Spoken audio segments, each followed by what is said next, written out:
Qu'est-ce que la timidité?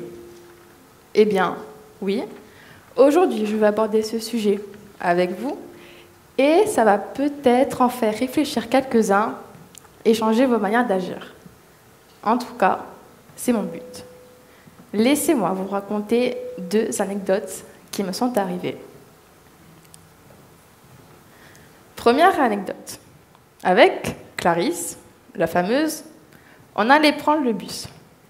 À un moment, je vois un groupe avec au moins une dizaine de personnes à l'intérieur. Dans ce groupe, il y avait des amis à elle. Donc, bien évidemment, elle va les voir, elle leur dit bonjour, elle leur tape la discute, bref, elle fait la meuf sociable. Le problème, c'est que moi, dans ce groupe, je ne connaissais aucune personne. Et franchement, au premier abord, elle n'avait pas l'air sympa. Dans ces situations, j'ai tendance à ne pas parler et à rester dans mon coin par peur qu'on se moque de moi.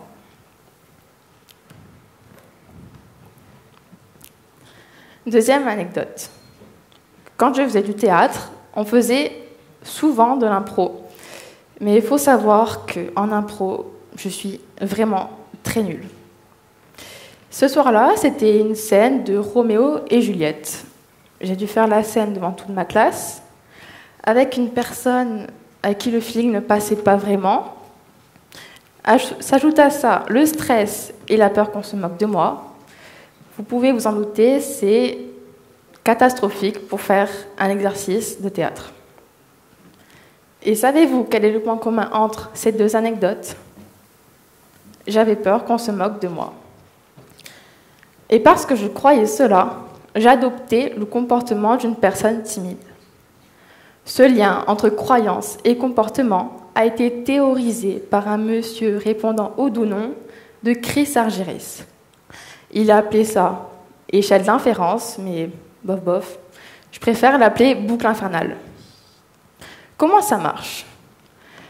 Imaginez qu'une femme vous agresse.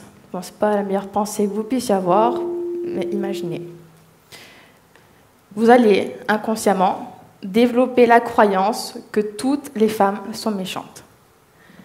Imaginez que 2 jours plus tard, vous croisiez une autre femme dans la rue. Eh bien, parce qu'inconsciemment, vous avez cette croyance, vous allez adopter un comportement agressif pour vous protéger. Vos croyances influent donc vos comportements. Mais ce n'est pas fini. Ce comportement de méfiance risque de rendre votre interlocutrice agressive également. Et voilà, vous avez donc la preuve que votre croyance est vraie, puisque votre interlocutrice a fait preuve d'agressivité avec vous et vous renforcez votre croyance. Alors qu'en fait, c'est vous qui avez induit le comportement de votre interlocutrice. Et ce n'est pas encore fini. Et oui, je sais. Le double effet qui se coule, c'est que si vous croyez que toutes les femmes sont méchantes, eh bien votre cerveau va filtrer le réel, un peu comme des lunettes, et il ne va vous montrer que les femmes méchantes. Vous n'allez jamais voir les femmes gentilles. Et vous vous direz, mais elles sont passées où les femmes gentilles? Revenons à la timidité. Je sais, je digresse. Quand on croit qu'on est timide, on ne voit plus que des preuves qui nous prouvent à nous-mêmes nos idées, qui sont bien souvent fausses. Alors qu'en fait, il y a plein de moments dans lesquels on n'est pas timide. Et pour vous le prouver, je vais vous raconter 2 autres anecdotes. Première anecdote. Un matin, banal, j'allais en cours, oui, parce que je suis une élève studieuse, et une connaissance à moi, elle vient me voir, ça faisait un moment, je ne lui avais plus parlé, et elle me pose plein de questions par rapport à la journée de l'audace. Elle me demande si je stresse, si j'avais peur, si j'avais une idée pour le thème de ma conférence, bref, que des questions de ce type-là. Et je lui répondais sans stresser et en ne me prenant pas la tête. Parce que comme elle s'intéressait à moi, j'étais plus à l'aise. Deuxième anecdote. Clarisse, s'il te plaît. Comme vous pouvez le voir, il y a plusieurs conférenciers. Comme vous pouvez le voir, il y a plusieurs conférenciers. Et la première fois qu'on s'est tous rencontrés, j'osais parler, dire ce que je pensais sans retenue. Vous savez pourquoi? Parce qu'on s'intéressait à moi. Et savez-vous quel est le point commun entre ces deux anecdotes? On s'intéressait à moi. Comme quoi, la timidité dépend du contexte.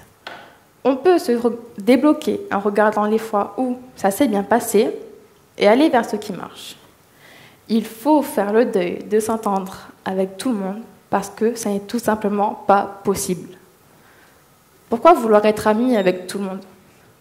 Pourquoi ne pas tout simplement rester avec les personnes avec qui on se sent sur la même longueur d'onde? Pour expliquer ça, il y a la process communication. La personne qui l'a découverte s'appelle Tybee Keller. C'est un Américain, docteur en psychologie, qui a bossé avec la NASA. Niveau vraiment élevé, quoi. Ce mec-là, il a découvert qu'il y avait 6 façons différentes de communiquer. C'est un peu comme si sur Terre, nous avions que 6 langues différentes. Il y en a qui parlent en disant ce qu'ils ressentent, d'autres qui se basent sur des faits, encore d'autres qui adorent l'action. Bref, je ne vous fais pas la liste, vous avez compris le concept. Et si vous parlez une langue très différente de votre interlocuteur, eh ben, ça ne va pas être facile pour se comprendre. Et on risque d'entrer en stress. En stress, certains peuvent être agressifs, ils peuvent être paumés, ils peuvent fuir. Bref, je vous passe tous les termes techniques de façon à être plus clair. Alors oui, mais me direz-vous, quand c'est dans votre famille, eh bien des fois, vous êtes bien obligé de vous adapter. Et c'est là que parler la langue de l'autre peut vous être très utile. Alors après, j'espère pour vous que la façon de parler de vos parents n'est pas très différente de la vôtre. Sinon, vous devez morfler. Mais si vous parlez la langue de l'autre, certes, ça peut vous demander un peu d'énergie, mais dites-vous, vous pouvez la rattraper le soir en dormant. 2 cas de figure. Face à des personnes difficiles d'éviter, vous pouvez vous adapter. Et si vous pouvez les éviter, eh ben, pourquoi s'en priver? Donc, moralité. Quand vous vous dites « Mon Dieu, je ne me sens pas bien, rien ne va », marquez un temps d'arrêt, regardez ce qui marche et faites un peu plus que ce qui marche. Et vous verrez que votre timidité ou votre problème du moment disparaîtra et finira par disparaître tout simplement.